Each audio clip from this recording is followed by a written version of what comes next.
What's up, guys? Cole Parker here again. We got good news on the car. We got some fuel lines in, we got some wiring finished, and we went for a first start attempt. Didn't fire, but I know the reason, so that's good news again. We're gonna go over today a few things like the fuel line plumbing, all the fuel cell plumbing, and the rails. We're gonna go over how I wired the start panel. Since I did everything separately, it was pretty easy. We're gonna go over some of the wiring on the engine. This is all assuming you have the standalone harness and you just have to hook up a few wires. Standalone harness isn't that hard to build, but it's a lot of wiring. But I'm gonna show you how I hooked it up. I'm gonna assume you guys already have your harness finished and how I hooked it up. And all right, well, let's go over that. We'll check out the fuel line plumbing first, maybe the wiring first, and then we'll go over something else. And hoping for a fuel pressure regulator in the mail sometime soon, and that should solve our starting issues. Get the right fuel pressure in there, and then it should fire perfectly. But we had it hit a couple times last night, but just guessing the reason. We had spark and we had fuel pressure, but it was all draining back to the tank through the return line, so I'm just guessing that we hadn't not the right pressure, but it's all good. So we're gonna go over some wiring real quick and the plumbing.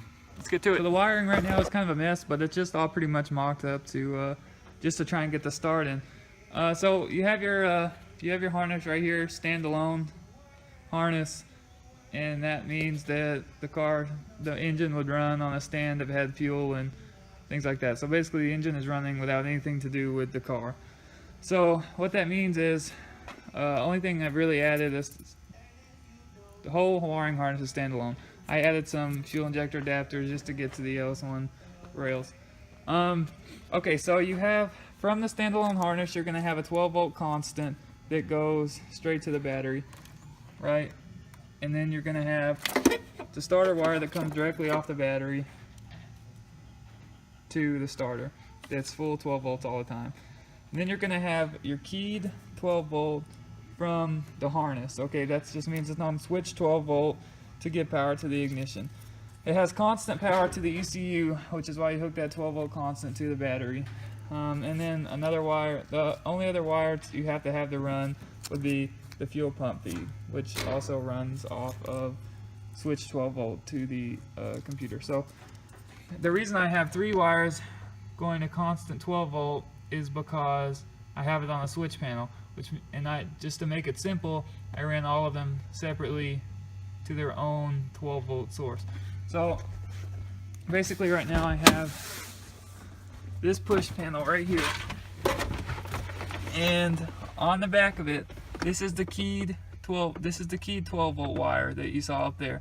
I have on one part of the panel, I have the key 12 volt in, and then this is constant 12 volt. So when I flip it on, it's got power. This is the starter button press right here. So there's a wire that comes off the harness that goes to the starter solenoid wire. So you bring that one here, you connect it from the harness all the way up to here, and then I have another one, then this one goes to 12 volts constant. Right, and then this one, I put my fuel pump on its own switch so I could cut it off as needed. So I have the fuel pump feed right here, which that wire gets power when the ignition gets power. But I just ran this wire back to the fuel pump since I have it sitting in the back. So it has its own cut off in case something happens. But that's it. It's in there. Yeah, it's in there all right. I decided that would be the easiest way to do it, and I wanted to keep it pretty simple. You see the fuel wire I just have sitting right here for now, and it runs back here into the wall burrow, and then it's just grounded back here. So obviously this needs tidying up, but it'll do for now for the wiring. Now remember, this is all assuming you have the standalone harness built already. Standalone harness means that you just use the stock truck harness, is what I did, and you use the ECU, you have the vats removed, and then you just, it all run. You have 3 wires, you have your constant 12 volt, switch 12 volt, and then the fuel pump. And then you put it in the car, you attach all those wires. I made a homemade fuse block right here. And there's plenty of how-to videos on how to do that. Just showing you how I wired it to this car in particular. So now we'll go over some of the fuel plumbing and how I did that. First we'll start, I'll just give you the view right here. I have the feed right here all the way from the fuel cell into the back of this rail. Alright, you know the rails go down there. And I use that push lock A&8 hose. And then the return comes off this rail. And I'll show you how they run underneath. It's just a temporary setup. I'm going to show it to you real quick and then we'll show you the fuel cell. So here we are under the car. We have, here's the fuel lines. Definitely temporary setup right here. Just to hear it run. They just run right down here through under the car. And I cut a hole out in the trunk area. You probably can't see it very well. And they run up in there into the trunk. So they work out for now. They definitely need to be moved. And it runs up into the trunk right here. This is the return line.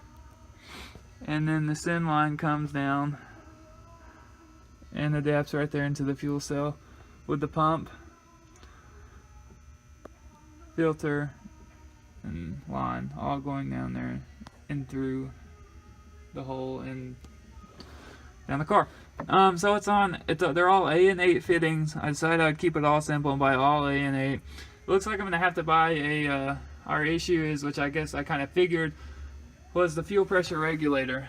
And I'm gonna have to put a regulator in here so we can get the right PSI on the motor.